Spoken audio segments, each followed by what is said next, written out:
Good morning to all. This is Amit sir, and our today's topic is capacitor.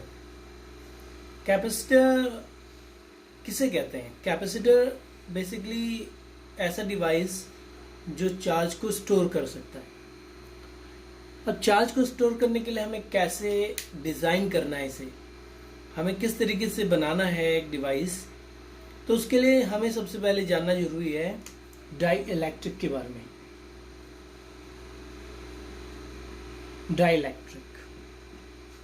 Dielectric को जानने से पहले आप सभी को पता है कि कंडक्टर किसे कहते हैं।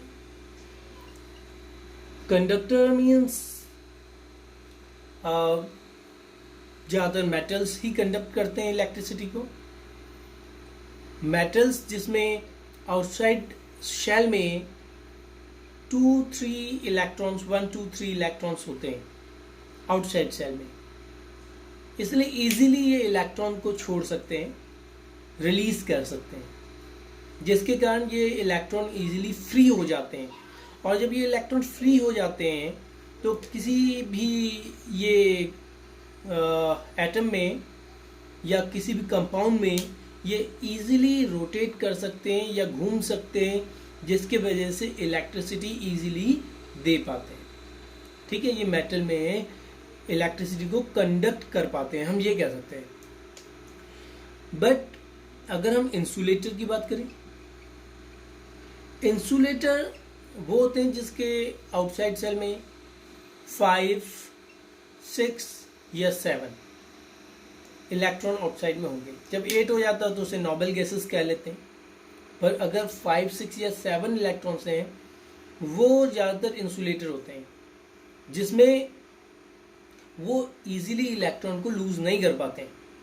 और इलेक्ट्रॉन को लूज नहीं कर पाते हैं तो वो फ्री इलेक्ट्रॉन नहीं दे पाते हैं, और जब फ्री इलेक्ट्रॉन नहीं दे पाते हैं तो इलेक्ट्रिसिटी को कंडक्ट नहीं कर पाते। बट इसी केस में इंसुलेटर में 2 कैटेगरी आपको देखने को मिलेगी। एक कैटेगरी तो है जो कंडक्ट नो इलेक्ट्रिसिटी, ठीक है, ये तो दोनों के लिए ठीक है कि इलेक्ट्रिसिटी दोनों कैटेगरी में इलेक्ट्रिसिटी को कंडक्ट नहीं करेंगे। पर इसकी एक कैटेगरी ऐसी है कि जिसको अगर इलेक्ट्रिक फील्ड के बीच में रखा जाए, मान लीजिए प्लस प्लेट है, पॉजिटिव प्लेट और नेगेटिव प्लेट यहाँ पर है, इसके बीच पे रखा जाए तो यहाँ कुछ रीडिस्ट्रीब्यूशन इलेक्ट्रॉन्स का होगा। और सेकंड केस इसका ऐसा है जिसमें ऐसा नहीं होगा। ये तो प्योर इंसुलेटर है, ये तो प्योरली इंसुलेटर है, यहाँ पर ऐसा कुछ नहीं होगा। यहाँ पर जैसा है वैसे का वैसा ही ये रहेगा। इसमें इलेक्ट्रिसिटी तो कंडक्ट दोनों केस में नहीं होनी है, बट इसके मॉलिक्यूल्स अपने आप को रीअरेंज नहीं करेंगे, इसके इलेक्ट्रॉन्स अपने आप को रीअरेंज नहीं करेंगे, तो ये परफेक्टली इंसुलेटर ही है लेटर। बट दिस कैटेगरी, इसमें जैसे ही आप इसे पॉजिटिव नेगेटिव प्लेट के बीच में रखेंगे, इसके जो इलेक्ट्रॉन्स हैं वो एक तरफ आने शुरू हो जाएंगे। इलेक्ट्रिसिटी कंडक्ट नहीं हो रही, याद रहे, पर इलेक्ट्रॉन एक तरफ आने शुरू हो जा रहे हैं, जिससे दूसरी तरफ हमें प्लस मिल रहा है।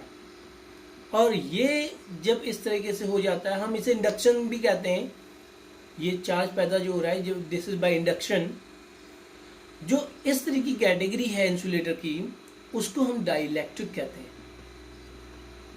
जिसमें इलेक्ट्रिसिटी तो कंडक्ट नहीं होती है, पर जिसको अगर इलेक्ट्रिसिटी के बीच में रखा जाता है, इलेक्ट्रिक फील्ड के बीच में रखा जाता है, उसके इलेक्ट्रॉन एक साइड में, मतलब पॉजिटिव प्लेट की तरफ आने शुरू हो जाते हैं। That category is dielectric. ठीक है, तो ये डाइलेक्ट्रिक जानना बहुत जरूरी है कैपेसिटर जानने से पहले। अब इसी संदर्भ में मैं आपको behaviour of a conductor in electrostatic field भी समझा देता हूँ। कंडक्टर इलेक्ट्रोस्टैटिक फील्ड के बीच में कैसे बिहेव करते हैं, बिहेवियर ऑफ कंडक्टर। फिर हम डाइलेक्ट्रिक को बाद में देखेंगे। इन इलेक्ट्रोस्टैटिक फील्ड, इलेक्ट्रोस्टैटिक मतलब स्टैटिक इलेक्ट्रिसिटी, मतलब करंट इलेक्ट्रिसिटी की बात नहीं हो रही है, बहने वाली इलेक्ट्रिसिटी की बात नहीं हो रही है। जो चार्ज के कारण इलेक्ट्रिसिटी होती है, चार्ज डेवलप होने के कारण इलेक्ट्रिसिटी होती है, उसको हम इलेक्ट्रोस्टैटिक कहते हैं। अब देखिए, अगर मैं कहूं कि एक आपके पास पॉजिटिव प्लेट है यहां पर और यहां पर एक नेगेटिव प्लेट है, तो अगर हम एक कंडक्टर को इसके बीच में रख दें तो क्या होगा? तो कंडक्टर को जैसे ही इसके बीच में रखेंगे, अगेन यहां भी ऐसा ही कुछ होता है कि पॉजिटिव प्लेट के पास नेगेटिव चार्ज डेवलप होना शुरू हो जाता है ऐसे, और नेगेटिव प्लेट के पास पॉजिटिव चार्ज ऑब्वियसली डेवलप होना, क्योंकि नेगेटिव की कमी मतलब इलेक्ट्रॉन एक तरफ जाएंगे तो दूसरा तरफ अपने आप ही पॉजिटिव बन जाएगा। ये सरफेस पे है, पर देखा जाता है कि जब भी एक कंडक्टर को दो प्लेट के बीच में रखा जाता है जो कि चार्ज प्लेट्स हैं, पर उस कंडक्टर को छूने में आपको करंट नहीं लगता है। इसका मतलब इसमें करंट नहीं है पर इलेक्ट्रिक फील्ड है। करंट नहीं है इसके अंदर, तो inside the electric field is zero. Inside electric field is equal to zero. पर इसके सरफेस में एक इलेक्ट्रिक फील्ड बन गया। सरफेस में क्यों बन गया? क्योंकि एक तरफ पॉजिटिव हो चुका है, दूसरी तरफ नेगेटिव हो चुका है। अब सरफेस में अगर इलेक्ट्रिक फील्ड है तो इलेक्ट्रिक फील्ड की डायरेक्शन भी होगी। मान लीजिए ये डायरेक्शन है। अच्छा, मान लीजिए ये डायरेक्शन अगर है, मान लीजिए ये डायरेक्शन होती ऐसी, अभी सपोज कर लें ये डायरेक्शन इलेक्ट्रिक फील्ड की ऐसे होती, और इलेक्ट्रिक फील्ड की डायरेक्शन पे ही फोर्स लगता है किसी भी इलेक्ट्रॉन पे, इलेक्ट्रिक फील्ड की डायरेक्शन पे ही फोर्स लगेगा, तो इलेक्ट्रॉन यहां से मूव करना शुरू हो जाएगा। सरफेस में भी, अंदर तो इलेक्ट्रिक फील्ड जीरो है इसके इनसाइड, बट अगर सरफेस की भी बात करें इलेक्ट्रिक फील्ड दिख रहा है, बट वो अगर आप उसे टच कर रहे हैं तो आपको करंट नहीं लग रहा। इसका मतलब चार्ज मूव नहीं कर रहा है। अगर यहां मूव करता होता तो आपको करंट लगना चाहिए था, तो क्योंकि यहां आपको करंट नहीं लग रहा है तो ये इलेक्ट्रिक फील्ड इस डायरेक्शन में नहीं हो सकता जो डायरेक्शन मैंने बना रखी है। क्यों? अगर ये डायरेक्शन होती तो फोर्स भी इस डायरेक्शन में होता और चार्ज भी इस डायरेक्शन में मूव करता, और चार्ज अगर इस डायरेक्शन में मूव करता तो आपको करंट लगना चाहिए। बट इलेक्ट्रिक फील्ड का अपना एक डायरेक्शन है जो कि 90 डिग्री होता है इस समय। मान लीजिए यहां की बात करें तो 90 डिग्री ऐसे, यहां की बात करें तो 90 डिग्री ऐसे। इलेक्ट्रिक फील्ड ऐसे अंदर आ रहा है, देखिए नेगेटिव साइड में अंदर आता है, पॉजिटिव साइड में बाहर से बाहर को निकलता है ऐसे। तो इसकी डायरेक्शन कुछ ऐसी है, देख रहे हैं, इसकी कुछ डायरेक्शन ऐसी है। तो ये हमेशा 90 डिग्री में एंटर कर रहा है, ये हमेशा 90 डिग्री में एंटर कर रहा है इलेक्ट्रिक फील्ड। इसकी वजह से कोई भी वर्क फोर्स नहीं लग रहा है, कोई भी फोर्स नहीं लग पा रहा है, ठीक है, इसमें कोई भी फोर्स नहीं लग पा रहा है क्योंकि ये 90 डिग्री में एंटर कर रहा है और चार्ज मूव नहीं कर पा रहा है इलेक्ट्रिक फील्ड आउट उसके सरफेस पे, बट वो सरफेस पे इसकी इलेक्ट्रिक फील्ड की डायरेक्शन है perpendicular to the surface, perpendicular to the surface. ठीक है, तो हम दो चीज यहां समझे। पहला चीज तो हमने ये समझा कि inside electric field is zero, ये कंडक्टर की बात कर रहे हैं। सेकंड हमने ये समझा कि at the surface direction of electric field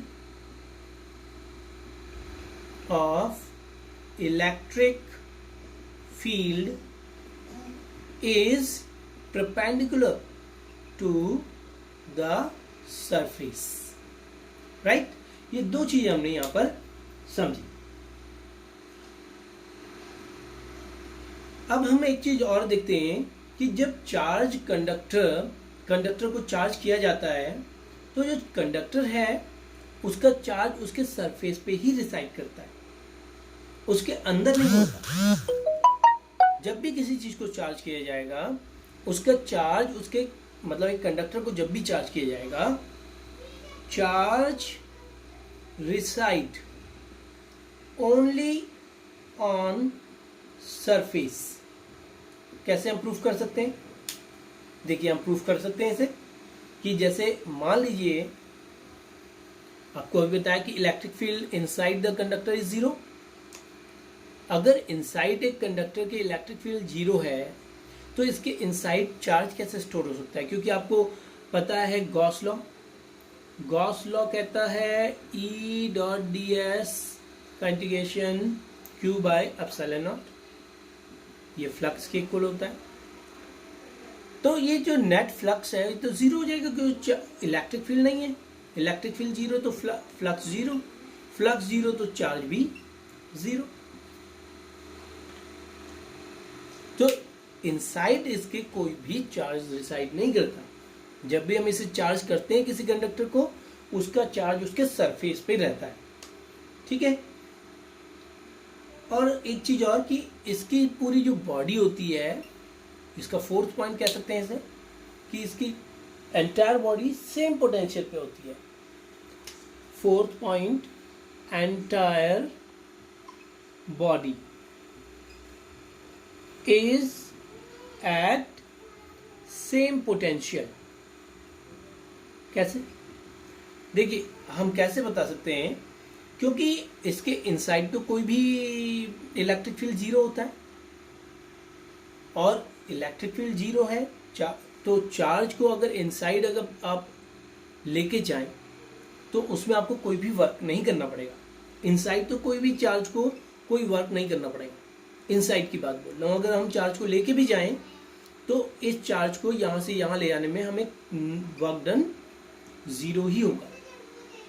second चीज कि इसके सरफेस की अगर बात करें, जिसमें ये 90 डिग्री इलेक्ट्रिक फील्ड ऐसे बाहर को आ रहा है, तो यहाँ भी आपको जो पोटेंशियल है वो सेम पोटेंशियल मिलेगा, कॉमन सेम पोटेंशियल होगा, क्योंकि यहाँ कोई वर्क डन नहीं होगा। ये 90 डिग्री है, 90 डिग्री आप लेके जा रहे हैं। इलेक्ट्रिक फील्ड का डायरेक्शन मतलब फोर्स का डायरेक्शन, फोर्स का डायरेक्शन इलेक्ट्रिक फील्ड का डायरेक्शन ये, और इसके 90 डिग्री पे आप चार्ज को लेके जा रहे हैं यहाँ से यहाँ। जब फोर्स और चार्ज की डायरेक्शन अलग अलग है, 90 डिग्री पे है, तो इसमें कोई वर्क डन नहीं होना, dw इज अगेन जीरो। अगर वर्क डन नहीं हो रहा है इसके सरफेस पे लेके जाने पर, तो हम कह सकते हैं यहाँ भी पोटेंशियल बराबर है, क्योंकि जब पोटेंशियल बराबर होता है तभी चार्ज वर्क डन नहीं करता। दो जगह जब पोटेंशियल बराबर है तभी ये ऐसा हो सकता है कि यहाँ से यहाँ ले जाने में कोई वर्क डन नहीं हुआ। तो entire body is at the same potential, हम इसमें कह सकते हैं। अब एक चीज और है इसमें जो डेरिवेशन के तौर पे भी आती है कभी कभी, the electric field at the surface of the conductor कितना होता है। सरफेस ऑफ द कंडक्टर पे इलेक्ट्रिक फील्ड कितना होता है। मान लीजिए ये एक कंडक्टर है और इसकी ये सरफेस पे ही बताना है आपको। मान लीजिए यहाँ बताना है आपको, पी पॉइंट ये है, यहाँ पर आप इलेक्ट्रिक फील्ड निकालना चाह रहे हैं, कितना है, राइट। इनसाइड तो इलेक्ट्रिक फील्ड जीरो होता है, ये सबको पता है। अब इलेक्ट्रिक फील्ड का डायरेक्शन यहाँ 90 डिग्री होता है, ये भी ठीक है। तो एक काम करते हैं कि हम गॉस थ्योरम के अकॉर्डिंग पहले एक गॉसियन सरफेस बना लें। मान लीजिए इस छोटा सा ds एरिया ले लिया जाए यहाँ से यहाँ, जिसमें एक बहुत छोटा सा चार्ज dq है। ये बहुत छोटा सा एरिया p पॉइंट पे ले लिया जाए, जिसमें एक बहुत छोटा सा एरिया ds है। This is area ds। यहाँ पर ds वेक्टर की डायरेक्शन भी बाहर की ओर होगी। 90 डिग्री एरिया क्या होता है, एरिया वेक्टर हमेशा 90 डिग्री होता है अपने एरिया के। तो इलेक्ट्रिक फील्ड और ds दोनों का डायरेक्शन बाहर की ओर। आपको पता है E डॉट ds का integration Q bye epsilon naught, right. अच्छा, मान लीजिए इसकी सरफेस चार्ज डेंसिटी हमें सिग्मा दे रखी है। सरफेस चार्ज डेंसिटी मान लीजिए सिग्मा है। सिग्मा कितने के इक्वल हो जाएगा, Q अपॉन A। अगर यहाँ dq चार्ज है तो dq upon ds, dq by ds, तो that imply dq is equal to sigma ds। ये हो जाना चाहिए। dq हमने निकाल लिया कि इसमें कितना dq चार्ज है, दैट इज सिग्मा ds के इक्वल है। अब ये जो आपको कह रहा है E dot ds, E ds cos zero, क्योंकि E और ds की डायरेक्शन तो 0 डिग्री है, और यहाँ पर डी क्यू आ जाना चाहिए, क्योंकि छोटा सा चार्ज डी क्यू यहाँ पर हम इसको एनक्लोज कर रहे हैं इस गॉसियन सरफेस से। तो डी क्यू के बदले आप सिग्मा डी एस कर लीजिए अपॉन एप्सिलॉन नॉट, राइट। इसको आगे लेके चलें, E integration d s is equal to sigma d s upon epsilon naught, right. E dot d s, E d s cos zero, ठीक है। तो अगर हम इसको ई डॉट डी एस क्या है, ये तो फाई होता है ना, फाई होता है। अभी हम फाई नहीं निकालना, अभी हमें डी फाई ही लेना है, तो इंटीग्रेशन हटा लीजिए। अभी हमें डी फाई लेना है, इसमें से कितना फ्लक्स निकल रहा है, दैट इज डी फाई। तो E d s cos zero, E d s is equal to sigma d s by epsilon naught. अभी हम इसका फ्लक्स देख रहे हैं खाली कि इसका फ्लक्स डी एस है, डी फाई है, तो ई डी एस के बराबर है, ई डॉट डी एस के बराबर। इसको इंटीग्रेट करने पे पूरे का फ्लक्स आता है, तो E dot d s is equal to d q by epsilon naught, E d s cos zero is equal to sigma d s by epsilon naught, और E d s is equal to sigma d s by epsilon. D s से d s काट, तो electric field आ गया sigma upon epsilon naught. This is electric field here, sigma upon epsilon naught. किसी भी surface पे एक conductor के जो इलेक्ट्रिक फील्ड होता है वो सिग्मा बाय एप्सिलॉन नॉट होता है। ये कभी कभी डेरिवेशन पूछा जाता है, तो इसी बेस पे हम आगे बढ़ेंगे। बाद में हम ये देखेंगे कि एक डाइलेक्ट्रिक को जब हम रखेंगे, डाइलेक्ट्रिक किस तरीके से बिहेव करेगा इलेक्ट्रिक फील्ड के बीच में।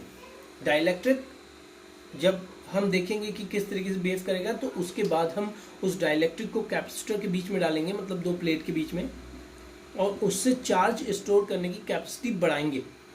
वैसे इसकी एक कैपेसिटी होती है चार्ज स्टोर करने की, वो हम आगे डिस्कस करेंगे। तो उससे जब कैपेसिटी बढ़ती है तो उसी को हम कैपेसिटर कहते हैं बाद में। तो यहाँ पर आपने कंडक्टर के बारे में आज जाना, कल हम जानेंगे इंसुलेटर को जब हम इसके बीच में रखेंगे, बल्कि इंसुलेटर भी जो डाइलेक्ट्रिक है उसको जब हम इन प्लेट के बीच में रखेंगे तो वो डाइलेक्ट्रिक कैसा बिहेव करता है यहाँ पर, ये आपको नेक्स्ट वीडियो में जानने को मिलेगा। अगर आपने अभी तक सब्सक्राइब नहीं किया है तो प्लीज़ सब्सक्राइब कीजिए और लाइक शेयर। Thank you.